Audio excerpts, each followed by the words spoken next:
அண்மை செய்தியை பார்த்துக் கொண்டிருக்கிறோம்.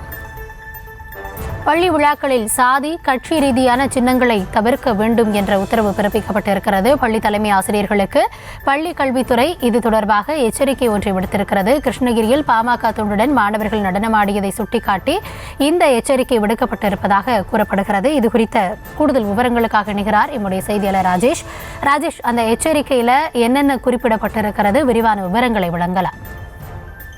வணக்கம். தமிழக பள்ளி கல்வித்துறை சார்பில் அனைத்து மாவட்ட முதன்மை கல்வி அலுவலர்களுக்கும் சுற்றறிக்கை ஒன்று அனுப்பப்பட்டிருக்கிறது. தற்போது பள்ளிகளில் அந்த ஆண்டு விழாக்கள் நடைபெறக்கூடிய சமயம் என்பதனாலே பள்ளிகளில் இந்த ஆண்டு விழாக்களின் போது அரசியல் கட்சிகள் சம்பந்தப்பட்ட சாதிய சங்கங்கள் சம்பந்தப்பட்ட பாடல்களோ அது சம்பந்தப்பட்ட டிஷர்ட்டுகளோ அணிந்து கொண்டு நிகழ்ச்சிகள் நடைபெறக்கூடாது என்பதை அறிவுறுத்தி இந்த சுற்றறிக்கை அனுப்பப்பட்டிருக்கிறது. அனைத்து முதன்மை கல்வி அலுவலர்களும் தங்களுக்கு கீழுள்ள பள்ளிகளின் தலைமை ஆசிரியர்களுக்கு இதனை ஒரு கட்டாய அறிவுறுத்தலாக வழங்க வேண்டும் என்றும் அவர்கள் தெரிவித்திருக்கிறார்கள்.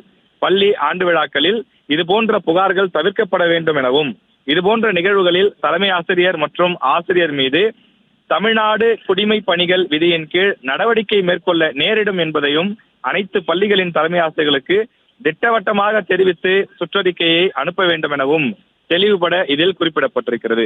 ஏற்கனவே கிருஷ்ணகிரி மாவட்டம் பர்கூர் அருகே ஒரு கிராமத்திலே அரசு உயர்நிலை பள்ளியில் நடைபெற்ற ஆண்டு விழாவில் திரைப்பட பாடலுக்கு 5 மாணவர்கள் நடனமாடியும் ஒரு மாணவன் வீரப்பன் படம் பொறிக்கப்பட்ட டிஷர்ட்டை கையில் பிடித்து காட்டியதோடு 2 மாணவர்கள் ஒரு கட்சி துண்டை அணிந்து நடனமாடியதாகவும் அரசு பள்ளி இத்தகைய திரைப்பட பாடல்கள் ஒளிபரப்புவது சாதி ரீதியான சின்னங்களை வைத்துக் கொள்வது போன்றவற்றை கட்டாயம் தவிர்க்க வேண்டும் எனவும் இந்த சுற்றறிக்கையிலே தெளிவுபட தெரிவிக்கப்பட்டுள்ளது.